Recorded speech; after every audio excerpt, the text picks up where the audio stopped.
But even like we said though, once you know enough, you don't ever need to go to court. Even again, the audit report not ever have to go in there because it should never get that far because they should know that you know well before then. Yeah. You got to understand any company, okay, account is a banking term, right? What it is for blackmail, pretty much. 100%. If you read American Express prospectus, it tells you their charge cards generally don't have limits. No, they don't. No, they don't.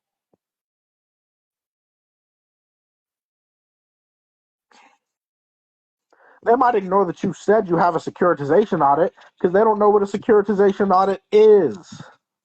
Or maybe they do, but again, it's not enough to just say you have it. You have to put some of that information in there, talking about where they transfer it and what they do. Like that's what you got to hit them with. They don't care that you have an audit; they care what you do with it. And if you have it and don't know what to do with it, it doesn't make a difference.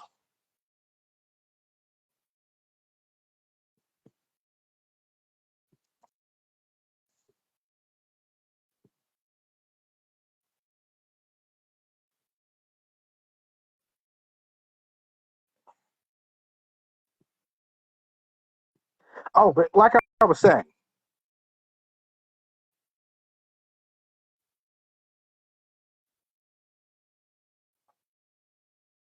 an eligible receivable for an eligible account from the eligible investment. Absolutely. But again, the word account is a banking term, right? Y'all understand that? The word account is a banking term, right? So, anywhere that you have an account, can't hear, is the audio gone? Can y'all hear? Can y'all hear? Hello? Can you hear me? Let me know if you can hear me, y'all. Hello? Can y'all hear me? Okay. Just making sure because people were saying there was no sound. Like I was saying, account is a banking term. Anywhere you have an account, you can assume that there are securities attached to that account. So, all companies, who you're dealing with will have some kind of money attached to it. DMV. It don't matter where it is. If you have an account, there's money attached to it. That simple. You have accounts. Even privately owned ones, for the most part. It depends on what you mean by privately owned, but even in that case, for the most part, yes. If you're dealing with these companies and you have an account,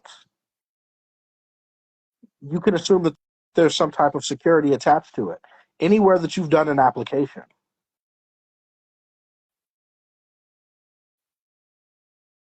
So,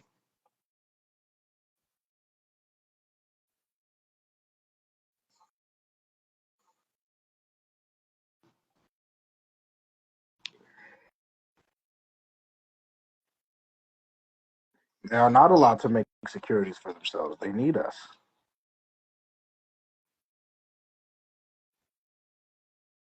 Basically, a holding of exactly. If they assumed your account from another company, that means you had an account with another company, and all this they just transfer it right over. Why are you considered an investor? Because you gave them money. You invested into their company, good sir. When you give them, so okay, when you go and you get an auto loan, from Bank of America for $20,000, when you signed the application, you gave Bank of America $20,000 cash value. You see what I'm saying? Your application that you handed in was money.